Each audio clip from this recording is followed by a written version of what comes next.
దేవుని పరిశుద్ధ నామానికి మహిమ కలుగును గాక. ఈ కీర్తనల గ్రంథములోని అనేకమైన భాగాలు మనం ధ్యానం చేస్తూ ఉన్నాం. దేవుడు ప్రతి వచనం ద్వారా ఏవో కొన్ని సంగతులు మనకు నేర్పిస్తూనే ఉన్నాడు. మనం ఎలా ఉన్నామంటే ఈ చెవిలో వింటున్నాము, ఈ చెవిలో విడిచిపెట్టేస్తున్నాం. బోధగానే మిగిలిపోతుందన్నమాట. మాట్లాడిన ప్రతి మాట మన హృదయానికి ఏమి నేర్పిస్తుందో కొంచెం మనం అధ్యయనం చేయాలి. అధ్యయనం చేస్తే అది మన హృదయానికి తృప్తిని కలుగజేస్తుంది. మహాగణుడని పెద్ద వంటగాడిని తీసుకొచ్చారనుకోండి ఫంక్షన్కి, అందరికంటే ఎక్కువ డబ్బులు ఇచ్చి, ఇక తిరగలేదు ఇతను బిర్యానీ చేస్తే, తిరగలేదు ఇతను మటన్ వండితే, తిరగలేదు ఇతను ఫిష్ ఫ్రై చేస్తే అనుకొని తీసుకొచ్చాము. తిరగలేదనే కదా తీసుకొచ్చాము. వంటలు చేస్తూ సమయాల దగ్గరికి పిలిచి ఒకసారి టేస్ట్ చెయ్యి అంటాడు. అబ్బేబే నువ్వు వండిన దానికి ఇంకా తిరగలేదు కదా, టేస్ట్ చేయి అక్కర్లేదు. లేదు, కాస్త ఉప్పు కారం సరిపోయిందేమో ఒకసారి చూడు అంటాడు. అలా చూసిన తర్వాత నిర్ధారణ చేసుకుంటాడు, నేను సరిగా చేశాను అని. ఆ సరిగా చేస్తాడనే కదా తీసుకొచ్చారు. మళ్ళీ అతను ఎందుకు చెక్ చేసుకోవాలి? అర్థమవుతుందండి? అతను ఎందుకు చెక్ చేసుకోవాలి? ఒక వ్యక్తి షాప్లోనికి వెళ్తాడు, బంగారపు నగ తనకు కంటికి నచ్చింది చూసుకుంటాడు, బాగుంది, రేటు అందుబాటులో ఉందో లేదో చెక్ చేసుకుంటాడు. అతను దాన్ని యజమాని దగ్గరికి తీసుకుని వచ్చి ఇందులో స్వచ్ఛత ఉందా లేదా చెక్ చేయమంటాడు. బాగున్నట్టు కనిపించింది కదా. బట్టల షాప్కి వెళ్తాం, మనకు నచ్చిన అంచు కలిగినటువంటి చీర తీసుకుంటాం, దాని ధర మన అందుబాటులో ఉందో లేదో చెక్ చేసుకుంటాం.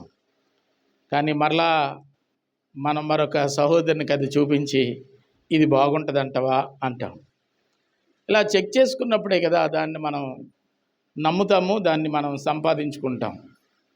అలాగే దేవుని వాక్యం చదువుకుంటూ వెళ్ళిపోవడం వల్ల ప్రయోజనం లేదు. దాన్ని చెక్ చేసుకోవాలి. దేవుని యొక్క వాక్యం, ఈరోజు ఈ వాక్యం నాకు వరకు మాట్లాడిన మాటలు, ఇది నా జీవితానికి ఏమైనా మేలుందా? ఈ వాక్యమే, ఈ అర్థమే ఈరోజు నాకు ఎందుకు దేవుడు వినిపింపజేస్తున్నాడు? ఒకవేళ నేను సరిచేయబడవలసింది ఉందేమో అని ఎప్పటికప్పుడు మనం చెక్ చేసుకోవాలి. అలా ధ్యానించకపోతే ప్రయోజనం లేదు. నేను మంచం మీద ఉండి నీ వాక్యాన్ని ధ్యానించినప్పుడు అది నాకేమనిపించింది అంటే, క్రొవ్వు మెదడు దొరికినట్లుగా నాకు దొరికింది అంటాడు భక్తుడు. మాంసం అందరం తింటాం, ఆ మెదడు అనేది దాని యొక్క మాధుర్యం ఎరిగిన వాళ్ళకే అర్థమవుతుంది. క్రొవ్వు మెదడు దొరికినట్లుగా నాకు దొరికింది అంటే, సరిగ్గా వింటే అది మనకి బూస్ట్ హార్లిక్స్ కంటే బలమైంది. వెనక మనం బలహీనం అయిపోతున్నాం. ఎందుకు బలహీనం అయిపోతున్నామండి? నేను 85 కేజీలు ఉన్నాను, 100 కేజీలు ఉన్నాను బరువు, నేను బరువు తగ్గలేదు, బొగ్గల లోపలికి పోలేదు, నేను బాగానే ఉన్నాను కదండి. శరీర సౌష్ఠవం గురించి కాదు ఇక్కడ, ఆత్మీయ ఎదుగుదలను గురించి మనం అర్థం చేసుకోవాలి.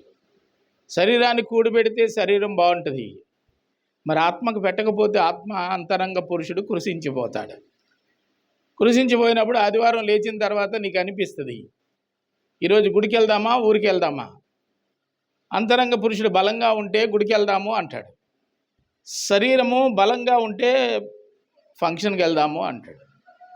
ఈ రెండింటిలో నిన్ను డిసైడ్ చేసేది నీలో ఉన్న బలం.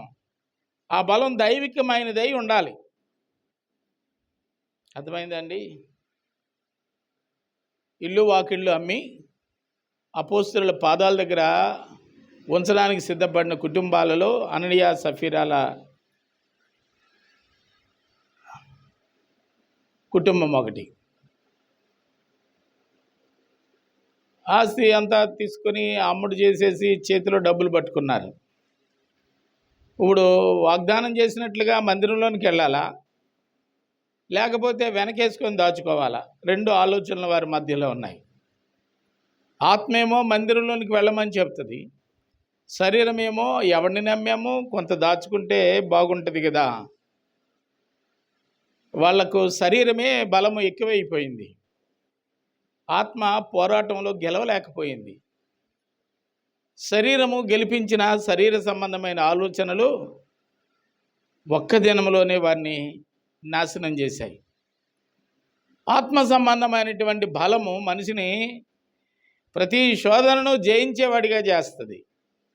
శరీర సంబంధమైన బలము చుట్టానికే కానీ అది నిన్ను లోకాన్ని జయించే విధంగా చేయలేదు.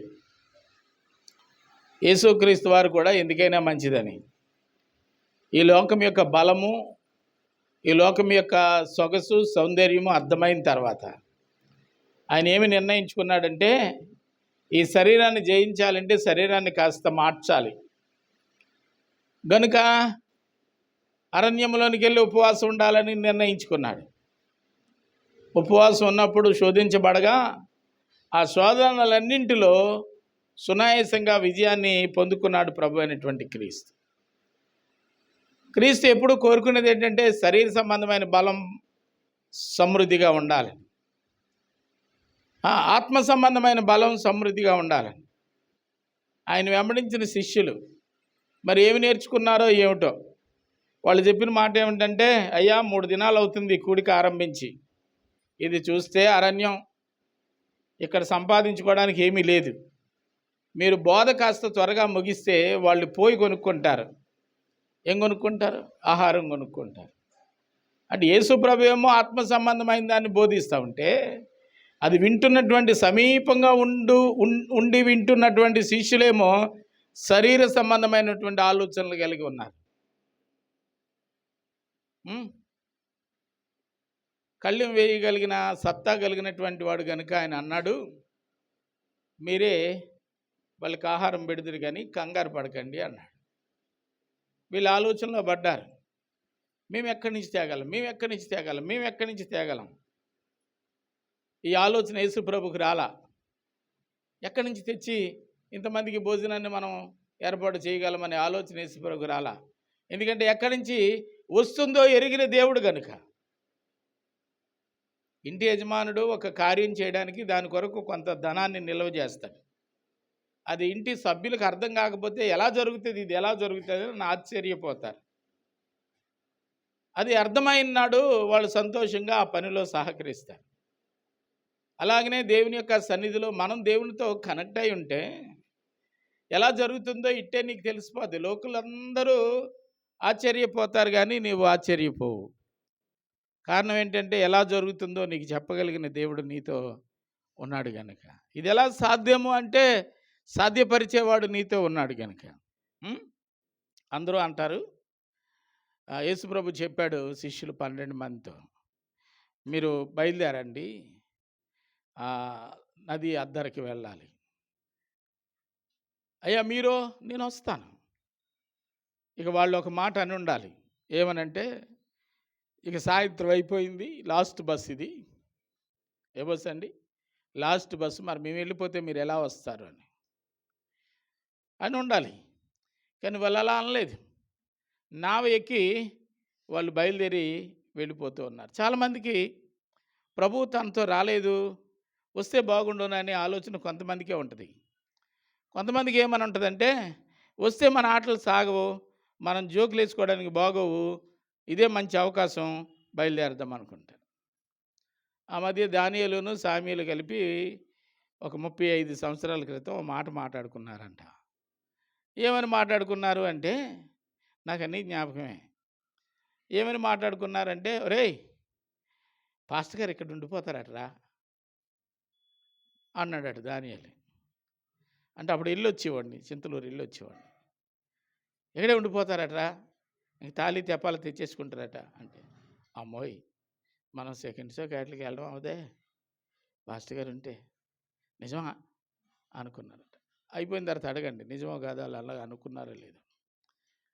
యేసు ప్రభు తనతో ఉంటే ప్రయాణం ఎంత సులువో కష్టం వచ్చినప్పుడు అర్థమవుతుంది తప్ప అప్పటి వరకు వీళ్ళు ఏమనుకుంటున్నారంటే వాళ్ళు వేసుకునే జోకులు వేసుకోవడానికి, నవ్వుకోవడానికి, ఒకరి పట్ల ఒకరు హేళన చేసుకోవడానికి అవ్వదని వాళ్ళు ప్రభువా మరి మీరు రారా అని అనలే, బయలుదేరారు. పాత నిబంధనలో కూడా యుద్ధానికి పోయినప్పుడు యుద్ధానికి వెళ్ళిపోయారు. మేము వీరులం సూర్యులం, మేమేం చేస్తామంటే గెలుపు విజయాన్ని మేము తీసుకొస్తాం, మాకేం యుద్ధం రాదా, యుద్ధం చేయడం రాదా, బయలుదేరతామని బయలుదేరారు. కానీ బయలుదేరమని దేవుడిని అడగల. వెళ్ళిన తర్వాత సావు దెబ్బలన్నీ తిన్నారు, చితకర్ర ఎవెట్టేశారు అవతల సైన్యం. మా వాటానికి కారణం ఏంటంటే నువ్వు రాకపోవడమే, నువ్వు మా సేనలతో ఎందుకు రానొల్లకపోతివి అని అప్పుడు అడుగుతున్నారు. రమ్మని ముందు అడుగుంటే వెళ్ళేటప్పుడు నువ్వు నన్ను తీసుకొని వెళ్ళాలి, వెళ్ళేటప్పుడు నువ్వు రమ్మని నన్ను అడగాలి. నేను లేని ప్రయాణం, నేను అక్కరలేని నీ కార్యాలు విజయవంతం కోసం నువ్వు ఆశపడితే అది నిష్ప్రయోజనమే. ప్రభు కావాలి, నా నావలో నువ్వు ఉంటే మేలు. దేవునికే మహిమ కలుగును గాక. బయలుదేరారు, నావ వెళ్ళిపోతూ ఉంది. సక్సక జోకులు, ఎన్ని రకాల జోకులు వేసుకొని వెళ్ళిపోతూ ఉన్నారు. చక్కగా వాళ్ళ ప్రయాణం సాగుతుంది. ఎలా సాగుతుందంటే ఈ అమ్మాయి బర్త్డే లాగా. ఎవరండి? ఆ శుక్రవారం వచ్చిందంట బర్త్డే, నాకు తెలియదు. వాళ్ళ అక్క బావ వచ్చారు చుట్టాలు, ఎందుకు వచ్చారో తెలియదు. అక్కడ పక్కనే ఒక కార్యక్రమం జరుగుతుంది. ఆయనతో చెప్పాను, బాబు ఇక్కడ ఫంక్షన్ ఉందిరా వెళ్దామంటే, అబ్బేబే మా అత్త నా కోసం బోల్డ్ వండేసి ఉంచిందండి అన్నాడు. ఎందుకు ఉంచానంటే మీకు తెలదా ఈ అమ్మాయి బర్త్డే అన్నాడు. నాకు చెప్పలేదు. ఎందుకు నాకు చెప్పలేదంటే అక్కడ ఈ సబ్బు నురగలు జల్లుకోవడానికి నేను అడ్డుంటానంట. కేకులు కట్ చేసేటప్పుడు చాలాసార్లు నేను వాట్సాప్లో ఫేస్బుక్లో చూశాను. కుర్రోళ్ళందరూ రోడ్డుకి అడ్డంగా, ఈ మధ్య ఫ్యాషన్ ఏంటంటే రోడ్డుకి అడ్డంగా దుకాణం పెడతారు, ట్రాఫిక్ ఆపేసి బండి మీద కేక్ పెడతారు. కేక్ కట్ చేయడానికి హ్యాపీ బర్త్డే అంటారు. ఇలాగ ఆడ ఆదమరిసి ఉంటాడు కదా, ఆడ బుర్ర కేక్కి ఆన్ చేసేలాగా ఇప్పుడు ముఖం అంతా పేడ రాసేసి ఉంటుంది. వాళ్ళ జోకులకి, వాళ్ళ నవ్వులకి, వాళ్ళ సరదాలకి, వాళ్ళ యొక్క విలాసానికి ఎవరు ఉండకూడదంటే పాస్టర్ గారు ఉండకూడదు. ఎవరు ఉండకూడదంటే మళ్ళీ అందరూ ఉండాలి. ఎవరు ఉండకూడదంటే పాస్టర్ గారే ఉండకూడదు. ఏం సమయాలు?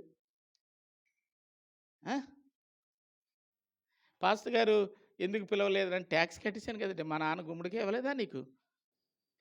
హోంవర్క్ ఎందుకు చేయలేదురా అంటే మా బాబు గుమ్మడికాయ ఇవ్వలేదా అన్నాడంట. మీ వాటా మీకు ఇచ్చేసాం కదా, ఇక నువ్వెందుకు నా దగ్గరికి రావటం, అక్కడ కూడా సుఖంగా ఉండనివ్వా మమ్మల్ని. నావలో బయలుదేరారు. సుఖంగా ఒడ్డుకి చేరిందని నేను అనుకోలేదు. వీళ్ళు బర్త్డే సుఖంగానే అవుతుందిలే. నావ మాత్రం సుఖంగా చేరలా. మధ్యలో మునిగిపోయే ప్రమాదం వచ్చింది. గాలి తుఫాను గందరగోళం అయిపోయింది. ఏం చేయాలో అర్థం కాలేదు. ఈరోజు చివరి రాత్రి మనకి అనుకున్నారు. ఆపదలో ఉన్నప్పుడు, అలాడిపోతున్నప్పుడు వాళ్ళను పంపిన దేవుడు వారు కోరకపోయినప్పటికీ వాళ్ళ వద్దకు సముద్రం మీద నడుచుకుంటూ వచ్చినటువంటి మహానుభావుడు ఆయన. దేవునికే మహిమ కలుగును గాక. ఆ గెరాసేను సముద్రపు ఒడ్డున శ్మశానం ఉంది. 5వ అధ్యాయం మార్కు సువార్త. ఆ శ్మశానంలో ఒక భాగ్యవంతుని కుమారుడు దయ్యంతో పీడించబడుతూ, తను బాగు చేసుకోవాలని తల్లిదండ్రులు, కుటుంబస్తులు ఎన్ని ప్రయత్నాలు చేసినా ఆ ప్రయత్నాల్లో విజయం లేక అల్లాడిపోతున్నటువంటి కాలంలో ఆయన్ని జ్ఞాపకం చేసుకున్నది ఎవరో తెలుసా? అందరూ వదిలేశారు. ఆయన ఎవరు జ్ఞాపకం చేసుకున్నారో తెలుసా? లోకానికి రక్షణ కలుగజేయడానికి వచ్చినటువంటి క్రీస్తు జ్ఞాపకం చేసుకుని ఒక్కడు ఆ గెరాసేను ఒడ్డుకు వచ్చి ఆ ఒడ్డున కాలు మోపినప్పుడు వాళ్ళలో ఉన్న దయ్యం కేకలేస్తుంది, సర్వోన్నతుడైన దేవుని కుమారుడా, అప్పుడే వచ్చేసావా? ఇక్కడ కొద్ది కాలం ఉందామని అనుకున్నాను, అప్పుడే వచ్చేసావా మాట్లాడుతోంది. నువ్వు ఉండడానికి ఏర్పాటు చేసుకున్న స్థావరం ఎవరో తెలుసా? నేను నా పోలికగా చేసుకున్న నా కుమారుడు.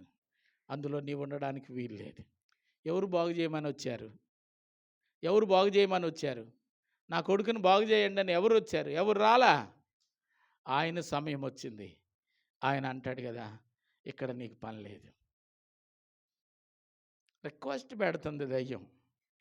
సరే, మీరు చెప్పినట్టుగానే ఇంట్లోంచి నేను బయటికి వెళ్ళిపోతాను. ఆ సమీపంలో పందుల మంద ఉంది, అందులోకైనా నాకు వెళ్ళడానికి అవకాశం ఇయ్య అన్నాడు. ఎలాగోలా ఏడు అన్నది.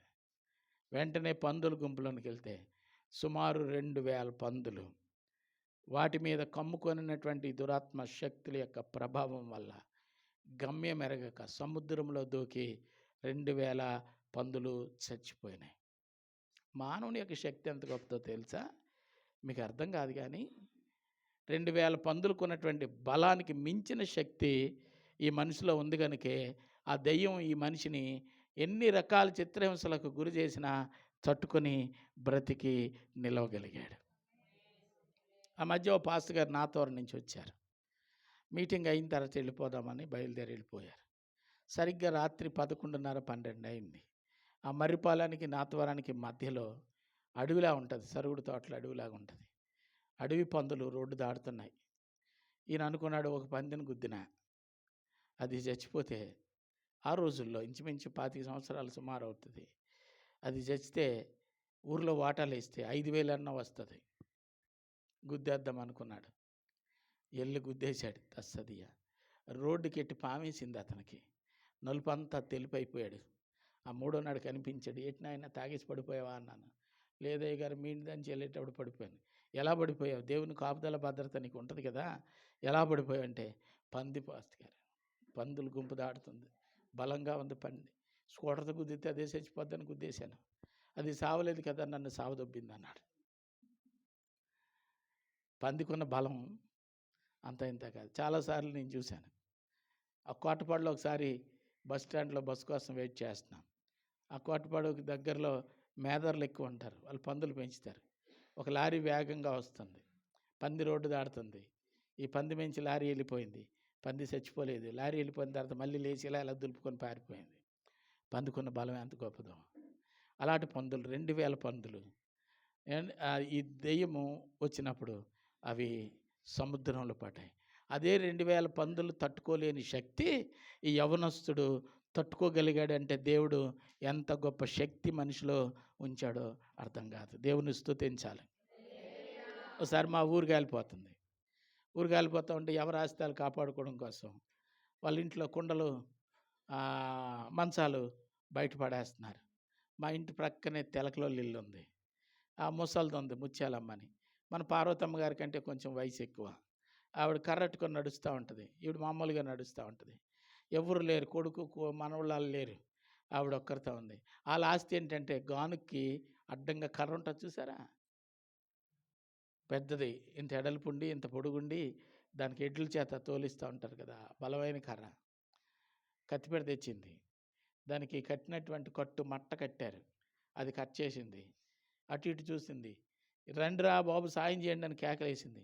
ఎవడు రాలేదు. ప్రయత్నం చేద్దాం, పోయేదే ఉందనుకుంది. 3 పల్టీల కింద ఆ గానుగా గ్రౌండ్లోంచి బయటికి తోసేసింది. చుట్టూ గట్టు ఉంటుంది, బయటకు తోయడం అంటే అంత సామాన్యం ఏం కాదు అది, అర్థమైందండి. తోసేసింది. తర్వాత ఊరు కాలిపోయిందని ఆపడం చేశారు. తర్వాత ఎవరి సామాన్లు వాళ్ళ ఇంట్లో సర్దుకున్నారు.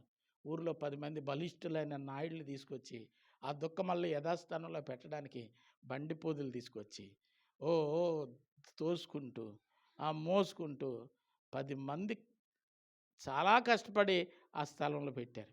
ఆ తర్వాత చేతులు దులుపుకొని కడుక్కొని అలా అంటారు. ఇంత 10 మంది మోయలేకపోయినటువంటి దీన్ని ఎవరు బయటకు నెట్టారు రా బాబు ఈ టైంలోనంటే, ఎవరాయి మా అమ్మ దోసేసిందంట. మనిషికున్న బలం మనకు తెలియదు, కానీ ఆ బలం చాలా గొప్పది. ఉపవాసం ఉంటానని నువ్వు మోకరించి కూర్చుంటే సాతానుడు లేనిపో లోకంలో ఆకలంతా నీకే వచ్చి పెడతాడు.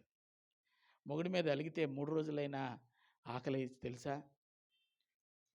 అర్థమైందా? భర్త మీద అలిగి భోజనం చేయకుండా వారం రోజులు ఉన్న వనితలు ఉన్నారు ఈ లోకంలో. ఆకలేయదు, ఏమేయదు, ఎవరితో మాట్లాడరు, ఎంత చక్కగా ప్రార్థనకు కూర్చున్న మరుక్షణమే అమ్మో వీళ్ళు తాగేస్తున్నారు టీ, నేను అనవసరంగా ఉన్నట్టున్నాను, అమ్మా చిక్కగా కానీ చేసుకుంటా, కొంచెం నీళ్ళు వేయండి రా టీలోని, ఇది తాగలేని దానికి ఎందుకు వాళ్ళు నీళ్ళు వేస్తాం పాలు వేస్తాం, కొంచెం కూర ఉంచండారా సాయంత్రం 3 తర్వాత తిందాం అనుకుంటున్నాను, ఉంచండారా, ఉంటుందో లేదో యాతన. మనిషి బలం మనిషికి తెలియదు. మనిషి బలం మనిషికి తెలిస్తే ఏమండి ఈ బలంతో నువ్వు నిలవగలిగితే, అర్థమైందండి, బలిష్ఠుడైనటువంటి వాడు ఫిలిస్తీన్లకు భయపడి ఏం చేశాడంటే గోధుమలు గానుగు చాటును దొల్లగొట్టుకుంటున్నాడంట. వాడి బలం ఏంటో దేవదూత దిగొచ్చి చెప్పిన తర్వాత సర్వనాశనం చేసేసాడు అక్కడే వెళ్ళి.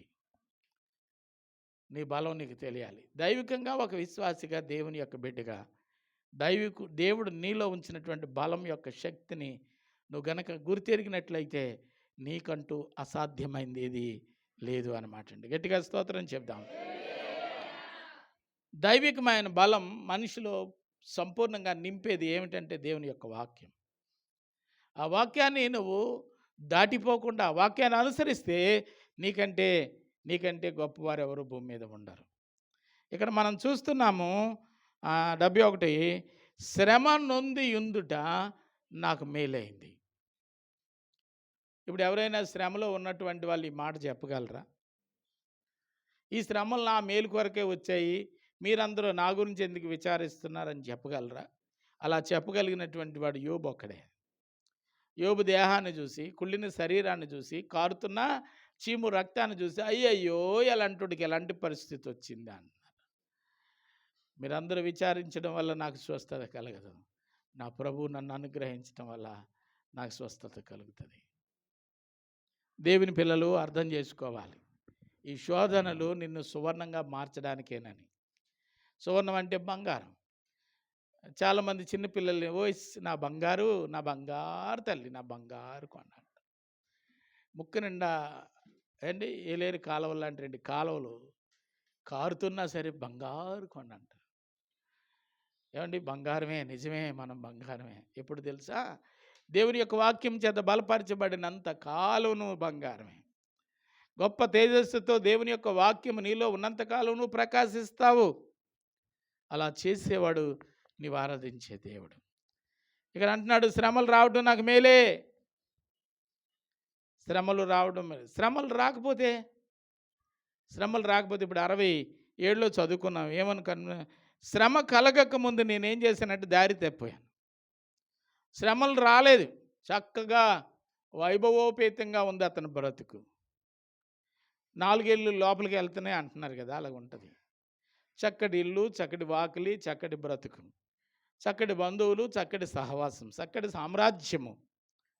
ఎంత ఎంత ఎంత ఘనమైనదిగా ఉందంటే అంత ఘనమైనది. శ్రమలు అనేవి ఆయన కుటుంబంలోనికి రాలేదు.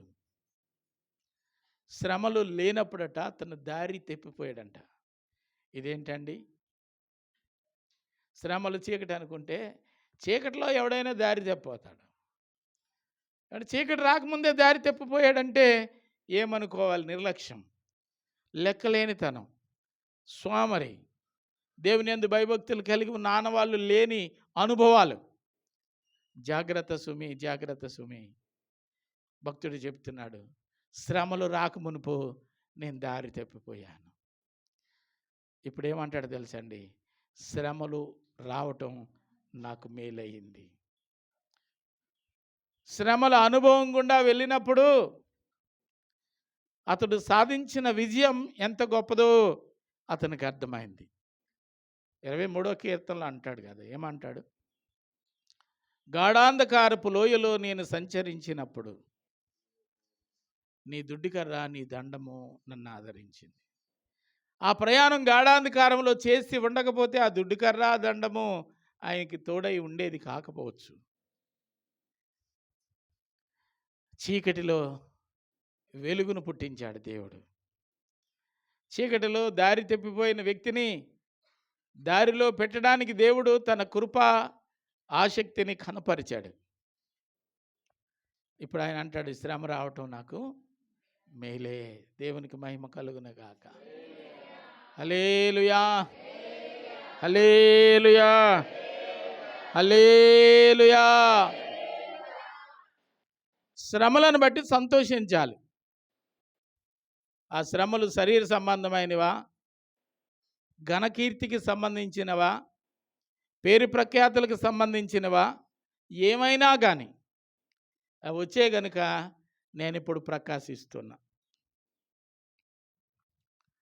మన మంచితనం ఎప్పుడు కనబడుతుందంటే, లోకంలో మంచోడు అనుకున్నటువంటి వాడు గుణం బయటపడిన తర్వాత నీ మంచి వెలుగులోనికి వస్తుంది. అప్పుడు దాకా ఆ పెద్దకోళ్ళు చెడ్డదాళ్ళగే కనబడుతుంది అండి. చిన్న కోళ్ళు అంతకంటే కొంచెం గయ్యాలిలా తయారై వచ్చిందనుకోండి, అప్పుడు అనిపిస్తుంది నా పెద్ద కోళ్ళు నా కూతురమ్మ అనిపిస్తుంది. కంపేర్ చేసినప్పుడు ఏమండి, ఈ శ్రమలు నిన్ను తాకినప్పుడు, అలలు నిన్ను తాకినప్పుడు నీ స్టాండర్డ్ ఏంటో తెలుస్తుంది. అప్పుడు నిన్ను బట్టి దేవునికి మహిమ కలుగుతుంది. దేవునికి మహిమ కలుగునగా. 20-30 మంది స్నేహితులు ఉంటారు. అవసరం వచ్చినప్పుడు అక్కరగా ఉండి నీకు సహాయం చేసేవాళ్ళు 20 మంది ఉండరు. ఒక్కొక్కరితో నీ అవసరాన్ని పంచుకున్నప్పుడు ఒక్కొక్కరుగా ఏమవుతారంటే వెళ్ళిపోతారు. ఎవరో ఒకరు ఉంటారు, వీడేం చేస్తాడులే అనుకున్న ఆ వ్యక్తి నీ పక్షంగా నిలబడి అన్నీ చేస్తాడు. దేవునికే మహిమ కలుగునుగాక. శ్రమ వచ్చినప్పుడు నీ శక్తి ఏంటో తెలుస్తుంది.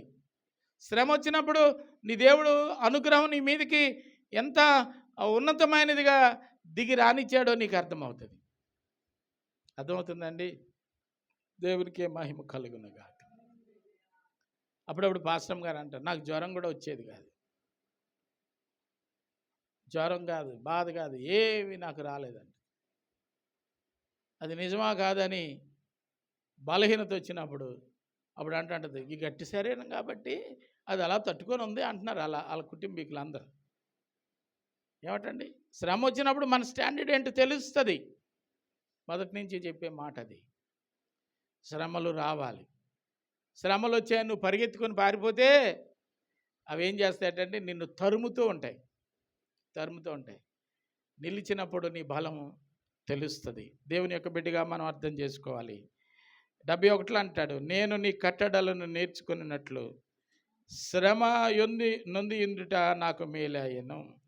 శ్రమలో ఇతడు ఏం చేశాడు, దేవుని ఆజ్ఞలేంటో తెలుసుకున్నాడు, నేర్చుకున్నాడట. దేవుని యొక్క ఆజ్ఞలను, దేవుని యొక్క వాక్యాన్ని శ్రమలో నేర్చుకున్నాడట. దేవునికి మహిమ కలుగును గాక. బైబిల్ చదవమంటే చదవరు. కాలేదు, అస్సలు కాలేదు. జ్వరం వచ్చి 3 రోజులు మంచం ఎక్కితే అంతా ఖాళీయే. ఏం చేయాలో అర్థం అవ్వలేదు. మంచం దగ్గర బైబిల్ ఉంటుంది. బైబిల్ చదువుతున్నంటే ఇంకేం బయటికి వెళ్ళలేక ఖాళీగా ఉన్నాను కదా, బైబిల్ చదువుతున్నాను. ఈ రోజు బైబిల్ చదవాలంటే దేవుడు రోజు వీడిని మంచం ఎక్కించాలి. అవునా? అలా కాదు ప్రభా, నేను బైబిల్ చదవడానికి ఒక టైం కేటాయిస్తాను, ఆ టైంలో బైబిల్ చదువుకుంటాను, మిగతా టైంలో నేను నా కార్యాలు జరిపించుకోవాలి కనుక నాకు అలాగ అనుగ్రహించంటే అలాగ అనుగ్రహిస్తాడు. నువ్వు బైబిల్ చదవడానికి, ప్రార్థన చేయడానికి, వాక్యాన్ని ధ్యానించడానికి, దేవుని మహిమను లోకానికి ప్రకటించడానికి టైం లేదంటే ఆయన జాడించి కుదిపేసి పిండి ఆరేస్తాడు. ఆ శ్రమలో మరలా తిరిగి వచ్చి నీకు ఎదురుగా వచ్చి సహాయం చేస్తాడు. అమ్మా, మనం ఆరాధించే దేవుడు చాలా కొంటోడు అనాలా, ఏమనాలి? ఏమి ఎరగనట్టుగా నీ ముందుకు వచ్చి నీకు సహాయం చేస్తాడు. నా దేవుడు నా శ్రమల్లో నాకు తోడై ఉన్నాడంటే ఆ పక్కన వాళ్ళు అంటారు, దేవదూతలు అంటారు, వీడికి ఇలాగే కావాలి. ఆ వెనక నుంచి జ్వరం రప్పించింది ఈయన అని వీళ్ళకి తెలీదు, ఆయన వాళ్ళు ఊసెట్టుకుంటారు అన్నమాట. అర్థమవుతుందండి. శ్రమలు రాకమునిపే దారి తప్పిపోకూడదు. శ్రమలు రాకమునిపే దేవుని యొక్క మార్గంలో నిలిచి ఉండే అనుభవాన్ని వాడుక చేసుకోవాలి. నీవు సరిగా లేకపోతే ఆత్మ సంబంధంగా, భక్తి సంబంధంగా నువ్వు సరిగా లేకపోతే నిన్ను సరిచేయడానికి నీకు ముందరకు వచ్చేది ఏంటంటే శ్రమ. ఆ శ్రమ వచ్చిందంటే నన్ను సెటరేట్ చేయడానికి ఈ శ్రమలు వచ్చినాయని అనుకొని శ్రమలకు నీ జీవితంలో స్థానం ఇస్తే అవి శుభ్రంగా ఏం చేస్తుందో తెలుసండి, కడిగేసి పిండేసి ఆరేసేసి ఇస్త్రీ చేసేసి ఒక చక్కటి ఉన్నతమైనటువంటి మెరుపు తీగలా కనిపించేటట్లు చేసి వెళ్తాయి అన్నమాట. ఈరోజు ప్రభువు పడిన శ్రమ మనం జ్ఞాపకం చేసుకుంటే ఆయన మహిమలో ఉండగా భూనివాసుల్లో కోట్లాది మంది జ్ఞాపకం చేసుకుంటున్నారు. ఈరోజు క్రీస్తు ప్రభుని ప్రపంచ చరిత్రలో అత్యధికంగా ఆరాధించడానికి గల కారణం ఏమిటంటే ఆ భూమి మీదకి రావటం వల్ల కాదు, భూమి మీదకి వచ్చి శ్రమపడి పునరుత్థానుడై తిరిగి లేచినందువలన. శ్రమలు క్రీస్తుని ఏం చేసాయంటే అందలం ఎక్కిచ్చాయి. అర్థమైందండి? ఆయన రాకనేమిటో లోకానికి తెలియజేశాయి. ఆయన శ్రమ పడడం, ఆయన ఓర్పు కనపరిచిన విధానం మనుషుల్లో సహనాన్ని నింపాయి. అర్థమవుతుందండి? కాబట్టి ఆయన ద్వారా మనం నేర్చుకున్న ఈ శ్రమ అనుభవాన్ని దేవుని సన్నిధిలో కొనసాగిద్దాం. దారి తప్పిపోకుండా ఈ శ్రమలలో మనం ఏమైతే నేర్చుకోవడానికి దేవుడు అనుగ్రహించాడో వాటిని మనం నేర్చుకుందాం. తప్పిపోకుండా జాగ్రత్త పడదాం. దేవుడు అనుగ్రహించిన ఇటు గొప్ప అవకాశాన్ని బట్టి మనం ప్రభుని స్తుతిస్తూ, శ్రమలను బట్టి ప్రభుని నిందించటం కాదు కానీ శ్రమలను బట్టి దేవుని మహిమపరచటం నేర్చుకుందాం. సర్వశక్తిమంతుడు